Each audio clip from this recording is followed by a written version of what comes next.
Dans cette vidéo, nous allons poursuivre avec la métaphore de l'avocat. J'ai déjà exploré à plusieurs reprises la métaphore de l'avocat. Nous allons ajouter des niveaux. Pour la comprendre, il est préférable d'avoir lu le livre Déjouer la douleur chronique de Alan Gordon. Je ne dirais pas que c'est absolument nécessaire, mais c'est préférable. Si vous ne comprenez pas tout à fait ce que je dis, c'est parce que vous n'avez pas lu le livre. Et alors, je vous conseillerais fortement de lire le livre au moins une fois, mais comme je le répète souvent, préférablement à plusieurs reprises. Je l'ai lu, je ne suis pas sûr du nombre de fois que je l'ai lu. C'est pas comme si je le relisais au complet à chaque fois. Je l'ai lu plusieurs fois. J'ai lu tous les livres à plusieurs reprises. Il faut répéter, répéter, répéter, répéter le message. Je le répète souvent. Donc cette vidéo va vraiment explorer l'aspect doute. Pour commencer, nous allons explorer les 3 niveaux de doute de Dan Ratner. Ça revient souvent et c'est très important. Quels sont les 3 niveaux de doute? Premier niveau, est-ce que ma douleur, est-ce que mes symptômes sont structurels ou neuroplastiques? C'est le premier niveau de doute. Deuxième niveau de doute. OK, je suis vendu à l'idée, mes symptômes, ma douleur sont neuroplastiques. Mais peut-être que moi, je sais que d'autres personnes réussissent, mais peut-être que moi, je suis un cas particulier, peut-être que je suis un cas plus difficile. Ou même si moi, je ne suis pas un cas plus difficile en général, j'ai 5 symptômes dominants, peut-être qu'il y en a 4 qui vont être faciles, mais peut-être que j'ai un symptôme plus complexe, plus difficile à aborder. Ça, c'est le deuxième niveau de doute. Et lorsqu'on le franchit, on arrive au niveau de doute ultime.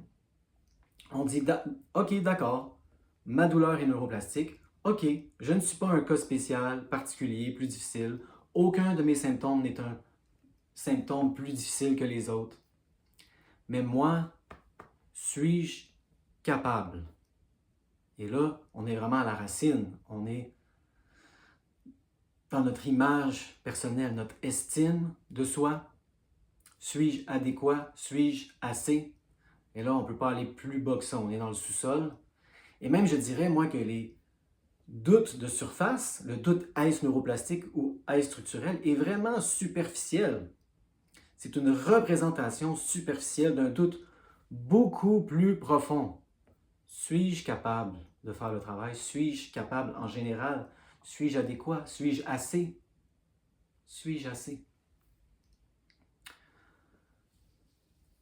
J'ai parlé à beaucoup de gens depuis le début de la chaîne et je peux vous dire que jusqu'à maintenant, il n'y a qu'une seule personne à qui j'ai parlé qui n'a pas ce premier niveau de doute. Je suis confortable de le dire parce que c'est une personne à qui j'ai parlé plusieurs fois pour de très longues séances. Jamais cette personne ne mentionnait des mots tels que nerfs, ligaments, tendons, des fois c'est des os, rotules, cervical. Est-ce que vous servez encore de mots comme ça? Ah, c'est cervical, c'est cervical. Vous êtes dans le premier niveau de doute. Est-ce structurel ou neuroplastique? C'est très superficiel. La plupart des gens à qui je parle sont constamment en train d'utiliser ces mots. Tendons, ligaments, rotules, nerfs, cervical. C'est les cervicales. Vous êtes dans le premier niveau de doute. C'est très superficiel. Et là, cette personne à qui je parle, lui, dit non, moi je suis convaincu que c'est TMS. Et le fait qu'il ne mentionne jamais ces mots-là me donne un indice qu'en effet, oui, il n'est pas au premier niveau de doute. Et là, il ne faut pas voir ça d'une façon où, si vous avez 3 niveaux de doute, ça va être plus long, vous rendre au sous-sol.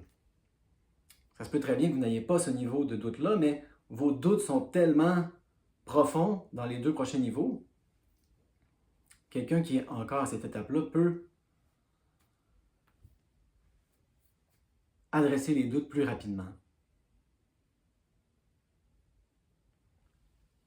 je voulais parler de ça comme introduction parce que tous les gens à qui j'ai parlé, sauf une personne, sont encore à ce niveau de doute très superficiel. Et moi, je peux vous dire qu'il est resté jusqu'à la fin et qu'il revient même des fois.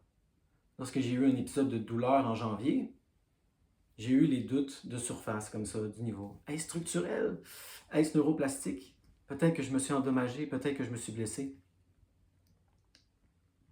Donc c'est ça qu'on va adresser dans cette vidéo. Nous n'allons pas adresser les doutes de deuxième niveau et le doute ultime, suis-je capable? C'est une vidéo sur le doute de surface, est-ce structurel ou neuroplastique? Je voulais clarifier ça dès le début. Et ça, c'est facile à voir. On n'a qu'à écouter ce que les gens disent. Écoutez-vous vous-même. Quels sont les mots que vous utilisez? Tendon, ligament, nerf, cervical. Dans le structurel, on pivote du structurel vers l'émotionnel, du physique vers le psychologique. Donc, dans cette vidéo, nous allons explorer la métaphore de l'avocat. Parce que ce que je remarque souvent, de plus en plus, c'est que les gens défendent leurs symptômes. Vous défendez vos symptômes. Vous êtes un avocat, mais vous êtes un avocat pour le mauvais côté. Dans le reconditionnement de la douleur, il faut devenir l'avocat de la couronne. Il faut devenir le procureur.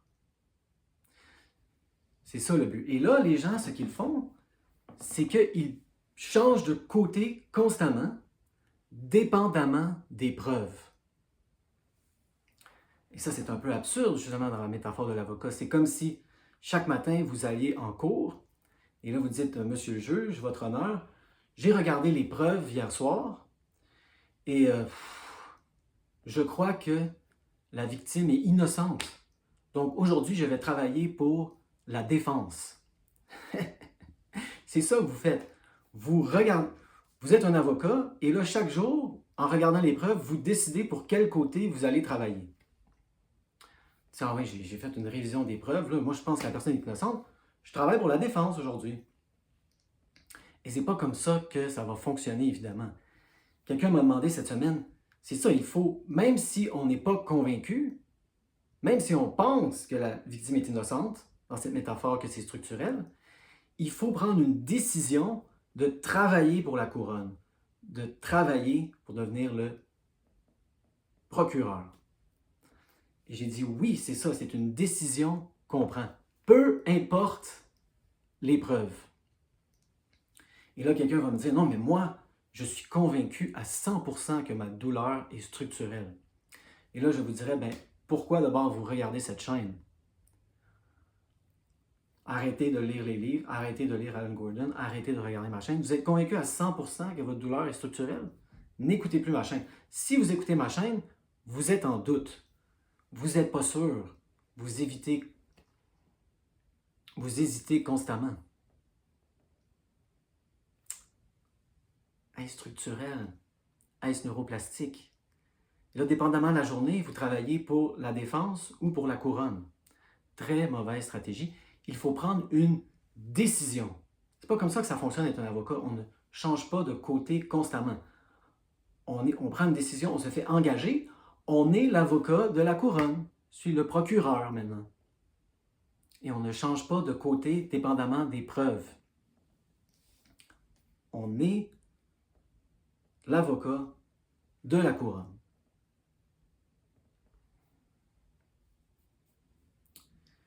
Et là, qu'est-ce qui va se passer? C'est qu'il n'y a qu'un seul enquêteur qui travaille pour la cour. Et l'enquêteur va travailler dépendamment du côté pour lequel vous décidez de travailler. Donc, si vous pivotez et vous allez pour la défense, l'enquêteur va travailler pour le côté de la défense et il va aller ramasser le plus de preuves possible pour dire que la victime est innocente, pour dire qu'en effet, la douleur est structurelle. Et là, si vous prenez la décision consciente de faire votre travail, de devenir l'avocat de la couronne, devenir le procureur, l'enquêteur va travailler pour ce côté-là et va commencer à ramasser le plus de preuves possible pour prouver que l'accusé est coupable. Donc là, les gens vont dire, oui, mais moi, c'est parce que je recherche la vérité. C'est pour ça que je regarde les preuves, et là, dépendamment des preuves, je penche d'un côté ou de l'autre. Mais ça, ce n'est pas une bonne stratégie. Pourquoi? Parce que personne n'est convaincu au début. Ou c'est très rare. C'est très rare que les gens n'ont pas ce premier niveau de doute. Est-ce structurel ou est-ce neuroplastique? Donc au début, il faut prendre, malgré les preuves, dépendamment de quel côté il penche, au début, il faut prendre une décision consciente. Je suis toujours l'avocat de la couronne. Même si au début, on dirait que les preuves penchent plus, pas 100%, comme je vous ai dit, c'est 100%, n'écoutez pas ma chaîne, mais même si les preuves semblent pencher un peu plus de ce côté-là, vous décidez consciemment d'être l'avocat de la couronne 100% du temps. Et là, votre travail, c'est de convaincre le jury, même si vous pensez que la personne parfois est innocente, qu'elle est coupable. Dire, mais là, je suis en train de manipuler la vérité. C'est un procès particulier dans ce cas-ci où il y a des preuves admissibles. C'est un procès ouvert où, durant le processus, on peut admettre de plus en plus de nouvelles preuves. C'est pour ça que c'est important de prendre la décision dès le début, parce que lorsque vous décidez d'être l'avocat de la couronne 100% du temps, qu'est-ce qui va se passer? C'est que lorsque l'enquêteur se met vraiment au travail, sans pivoter de côté constamment, il va ramasser de plus en plus de preuves pour vous de ce côté-là. Au lieu de toujours ramasser des preuves pour chaque côté, dépendamment de comment vous vous sentez. Parce que moi, c'est ça qui se passe. Je parle aux gens et vous êtes dans la situation absurde où vous êtes l'avocat de la défense. Vous défendez vos symptômes. Et là, ça me met dans une position absurde. C'est moi un peu qui est l'avocat de la couronne. Et ça devrait être, dans un sens, le contraire. Vous devriez vous pratiquer. Ça devrait être moi qui vous dit « Mais non, ta douleur est structurelle. » Et là, vous développez votre capacité, justement, à élaborer des stratégies, des plans, des preuves pour dire « Mais non, c'est ça, c'est une douleur neuroplastique. » Mais souvent, les rôles sont inversés. Vous êtes l'avocat de la défense. Et vous m'expliquez pourquoi vos symptômes sont structurels. Et là, moi, je ne sais pas quoi faire. Parce que ce n'est pas mon rôle de vous convaincre d'être l'avocat de la couronne. C'était mon rôle quand je travaillais avec mes propres symptômes. Mais ce n'est pas mon rôle quand je travaille avec vous. Il faut que vous deveniez votre propre avocat. Et qu'est-ce qui est étrange dans ce processus-là? C'est ça, ce n'est pas que vous êtes l'avocat de la couronne, vous êtes convaincu dès le début que la victime est coupable, que l'accusé est coupable. Pardon. Il faut convaincre le jury, oui, mais il faut se convaincre soi-même en tant qu'avocat. Ça, je n'ai jamais exploré cet aspect-là. C'est important. Au début, vous acceptez le cas, même si parfois vous pensez que l'accusé est innocent. Donc, je n'ai jamais exploré cet aspect-là. Le travail, ce n'est pas seulement de convaincre le jury. Il faut se convaincre soi-même en tant qu'avocat. Parce qu'au début, c'est très rare, ou ça n'arrive presque jamais, que quelqu'un est 100% convaincu que les symptômes sont neuroplastiques. Donc, il y a une espèce de décision à prendre. OK, je travaille pour la couronne, même si je ne suis pas convaincu. Et là, en même temps qu'on essaie de ramasser de plus en plus de preuves pour convaincre le jury, on se convainc soi-même en tant qu'avocat et on devient de plus en plus confiant. Moi, en tout cas, c'est comme ça que ça a fonctionné. Au début, je faisais comme vous, je pivotais constamment de jour en jour. Et là, l'enquêteur était tout mêlé. Il ramassait des preuves pour chaque côté. Et même si parfois j'avais l'impression que l'accusé était innocent, je me suis dit, moi, c'est pas ça mon travail. Je me suis fait engager comme procureur. Il faut que, peu importe mon opinion, je sois de plus en plus convaincant dans mon cas pour dire que l'accusé est coupable. Et là, plus j'ai pris cette décision, plus l'enquêteur travaillait pour mon côté seulement. Il ramassait de plus en plus de preuves. Il y a comme ça, on pourrait appeler ça un module pour simplifier dans votre cerveau.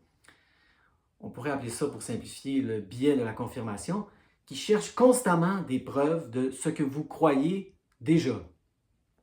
Donc si vous pivotez constamment entre les deux, l'enquêteur est tout mêlé et là il cherche des preuves des deux côtés. Si vous décidez, je suis l'avocat de la couronne, je suis le procureur, l'enquêteur ne fait que ramasser des preuves pour votre côté.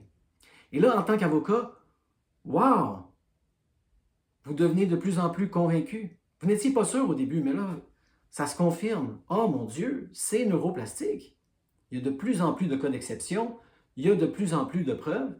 Vous devenez de plus en plus convaincu, vous devenez de plus en plus convaincant pour le jury. Ultimement, c'est le jury qu'il faut convaincre, évidemment, qui est votre subconscient. C'est lui qui décide d'éteindre les symptômes. C'est lui qui décide, wow, coupable. La couronne, le procureur a fait un cas solide, je suis convaincu maintenant. Mais pour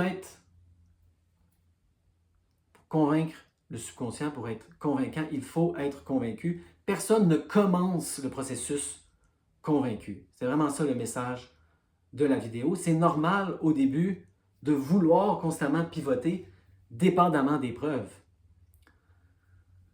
Mais à un moment donné, c'est ça qui est sorti dans une session cette semaine, il faut prendre une décision volontaire d'arrêter de pivoter comme ça de côté en côté, de prendre la décision ferme. Non, je suis l'avocat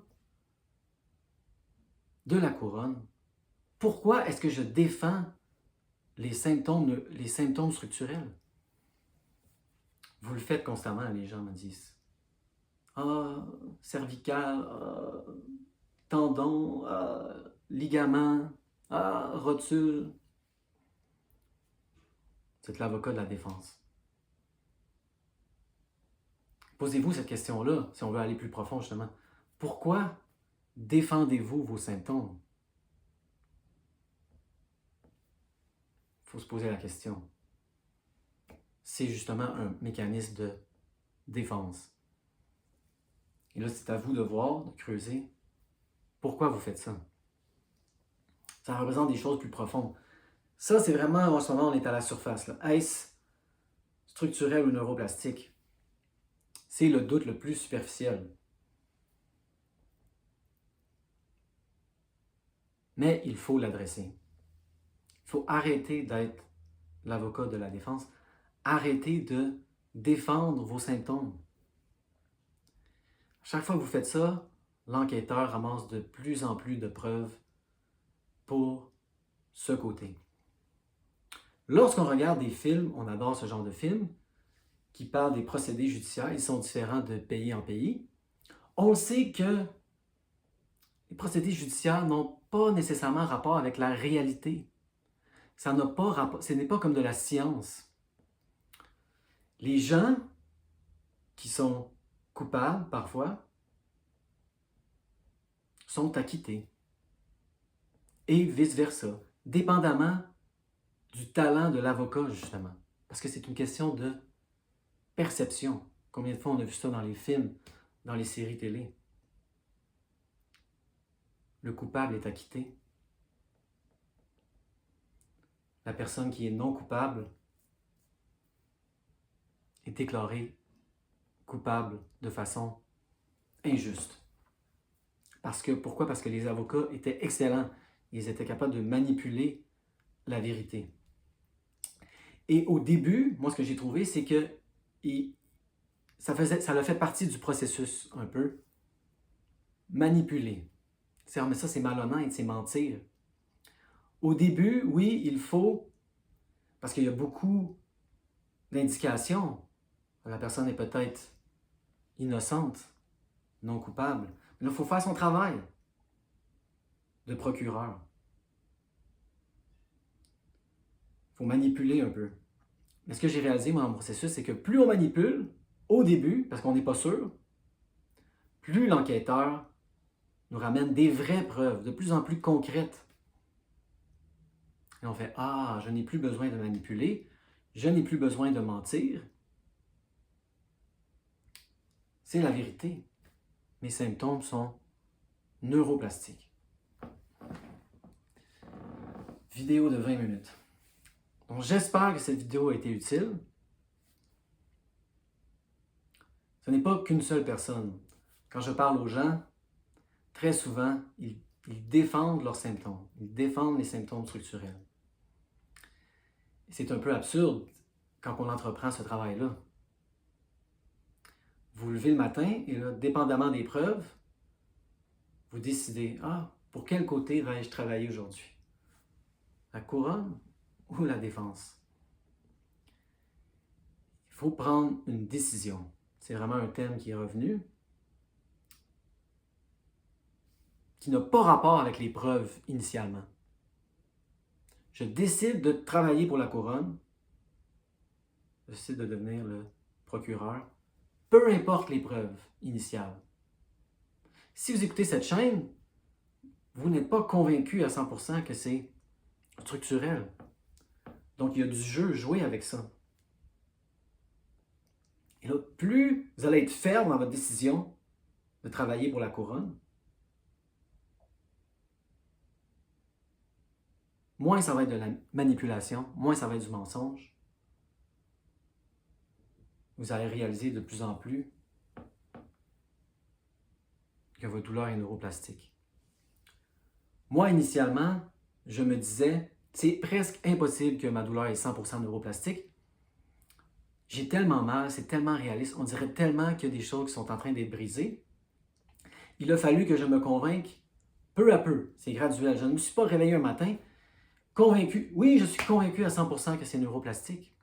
Il a fallu au début que je mente, que je manipule un peu les preuves, que j'exagère. Pourquoi? Parce que c'était mon travail.